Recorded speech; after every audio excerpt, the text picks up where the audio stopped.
Εγώ σας φώναξα και σας ευχαριστώ που είστε εδώ και όλοι μας σας ευχαριστούμε για να πέσετε πάνω από το πρόβλημα και να μας βοηθήσει.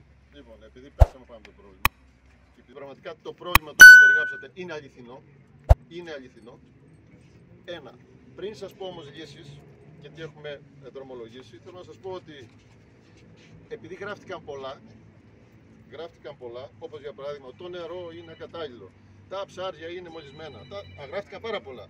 Και αυτά μόνο ζημιά κάνουν και το αντιλαμβάνεστε. Αλλά μπορεί να είναι και ακριβή, να είναι αληθή. Χωρίς να υπάρχει τεκμηρίωση. Επειδή όμως πρέπει εμείς ήδη είμαστε υποχρεωμένοι να ξέρουμε, και εσείς πρέπει να είστε υποχρεωμένοι να ξέρετε τι κάναμε. Έχουμε τον Ελγοδήμητρα που έχει ενεργοποιήσει το μηχανισμό που έχει, ήδη έχει πάρει δείγματα νερού για να έχουμε συντομότατα αποτέλεσμα. Η Περιφέρεια, σε συνεργασία και με τον Υφυπουργό, έχουμε μιλήσει με τον ΕΚΕΘΕ να έχουμε και από δεύτερη πλευρά όρισμα ώστε να ξέρουμε τι λέμε και αν είναι όντως μολυσμένα τα νερά, που δεν υπάρχει τέτοιο δείγμα, δεν υπάρχει τέτοια πληροφορία. Προσέξτε τώρα. Αν είναι, θα πούμε stop.